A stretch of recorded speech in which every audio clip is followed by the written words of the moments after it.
কি হলো? এখন চেন্নাইতে পানি লেগে গেছে, এখন কাজ কাম হবে না। হ্যাঁ, তো যদিন ধরে আলছি তদিন ধরে বসি বসি খেয়েছি।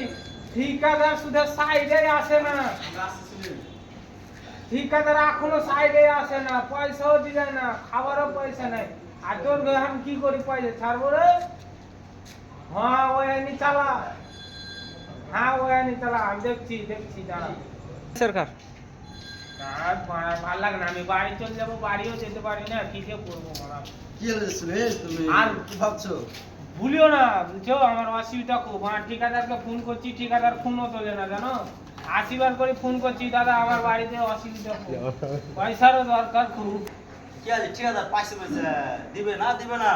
ভুলিও না, ঠিকাদার না বিশাল দাম না, কাজের সাইড যেছে আর ঘুরি ঘুরি পালে আসছে। পেমেন্টটা ঠিক দিলে চলে আসছে। হ্যাঁ পেমেন্ট আমার নিয়ে চলে আসছে। এদিকে তোমার কাজ বাতলাই দিচ্ছে, ইয়া করবি হ্যান করবি তেন করবি। আর শালা আমরা বড় ঘাম চুয়ে গেছে, বুঝলে। কিন্তু ঠিকাদারকে ফোন করছি, ঠিকাদার ফোনও তোলে না, তখন পিছনে যাই সুতি আছে। চলো দেখি, আমি জানি এখনো। দেখো তো আউতল ঠিকাদারকে। আদর ছিল তো। আবতালেন শুনো, ঠিকাদারের ব্যাপার কি যে জগা ডাকলেছো তো? দেখো হ্যাঁ।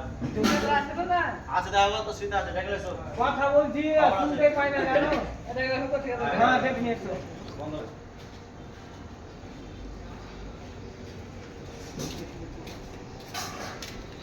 ঠিকাদার হ্যালো, ঠিক আছে, কি হলো রে? কি ব্যাপার? আর আজকে লেদা করে কথা বলছিস বলছে? গরম হয়েছে নাকি?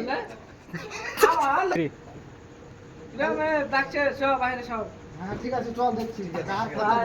চল দেখছি, লেবার মিস্ত্রি সব চরব জুড়ে গেছে বলছে, দেখছি। আরে চরব বাইরে করে দিবে সব খাইয়ে দেয়, তারপরে পেমেন্টে লেগে ঝগড়া দেখছি। কি হলো রে? পেমেন্টের লেগে পেমেন্টের লেগে ঝগড়া করবে না তো কি করবে? যে ঠিকাদার তোমাকে 80 বার করে ফোন করছে, তুমি ফোন তোলো না, কিছু তোলো না। এই যে বেচারে বাড়িতে বিপদ, এখন পয়সা থাকতে হবে। তুমি পেমেন্ট পাওনি বলছো, ওই সাইডে পেমেন্ট পাওনি বলো। পেমেন্ট পেয়েছি, লেবার মিস্ত্রি পেমেন্ট দিয়ে এসেন পাটর বাবুন যা তারপরে লেলা। ওর কাছে 2 সপ্তাহ বাকি ছিল যে। আমাকে যে 3 সপ্তাহ হয়ে গেছে, তো বাড়িতে পয়সা থাকতে হবে না। এই সাইড মিস্ত্রি কিছু বলো নালে কিন্তু পেমেন্ট দিব, খবর আছে। পাবো তখন দিব। কাজ করা আমাদের পেমেন্ট হাতে সাইডের পেমেন্ট অন্য জনকে দিতে আছে, আমি শুনলাম। তো ওর কাছে বাকি ছিল যে, তাহলে এখন যে চেন্নাইতে পানি লেগে গেছে, তার এখন কি করবো? কি করবে? খাওয়াতে পয়সা লাগবে। বাড়ি যাবো পয়সা দাও। বাড়ি যাবে না। কি যে সাইড মিস্ত্রি বলো টাকা পয়সা দিতে পেমেন্ট দিতে কি করছে? টাকা লে শোনো না, ফোন দাও সেখানে এসে টাকা তো বলো তোমার ঠিক বলো, আছে। বলো, ঠিক আছে। তারপরে এখনকা টাকা পাবি না, তো টাকা মারি দেই নাকি? টাকা কি মারিস? ওই লোক দিলা খেয়ে গেছে। আর লোক কিনা ভাই হ্যাঁ। লোকাল পাইলে দিব।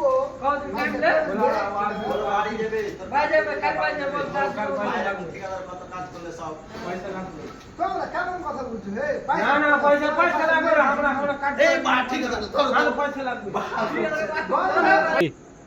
কিরা মে কে চিজ দেওয়ার হাত কথা মতো করা হবে। হিসাব করা আছে তো? 3 সপ্তাহ পেমেন্ট বাকি আছে। 3 সপ্তাহ 2টা দিন আছে, সহ্য করে কাজ করে দেবো। এখন তো খরচার পয়সা চাইলে এটা চালাতে বলে, এখন কি করবি? এই জন্য হবে বাকি চাইলে দিতে হবে, তার ছাড়া কিছু করো না। হাত থেকে এক পয়সা বেশি, এক পয়সা না হাত। বলো কাল পেমেন্ট লাগবে ফুল পেমেন্ট লাগবে কাল কি full বলছো payment বলো লাগবে। না তো সকালে কাজ হবে না। কালকে শনিবার, কাল শুক্রবার, পরশু দিন দেবো শনিবার। নালে ইঞ্জিনিয়ারকে বল দাও যে ইঞ্জিনিয়ারকে বল দিবে। ইঞ্জিনিয়ার মানে বলতে হতো টাকা লাগে তো বুঝছি তো রে, কি রে? কেন ভাই কাল 10 টাকা টাকা দেবে বলে मैं কোন না মার খাবে তো আয় সাইডে তোমরা ঠিক চলো শুনেন লোক 5,000 টাকা দিলে এতে কি হবে যে 10,000 টাকা দিলে কি হবে বলো তো? এই 5,000 টাকা কি হবে বলো? 5,000 3 সপ্তাহ করে 6 কাল টাইম দে তো বলি আমাকে ফুল পেমেন্ট করতে বলো তো আপনি এই সপ্তাহ ম্যানেজ করো এই সপ্তাহ ম্যানেজ করে কাল দিয়ে দেব টাকাটা এই সপ্তাহ কিছু না আমার এক সপ্তাহ ম্যানেজ করে টাকাটা ঠিক আছে ঠিক আছে, তাহলে আর কি করবো, এখন চালাতে হবে তো।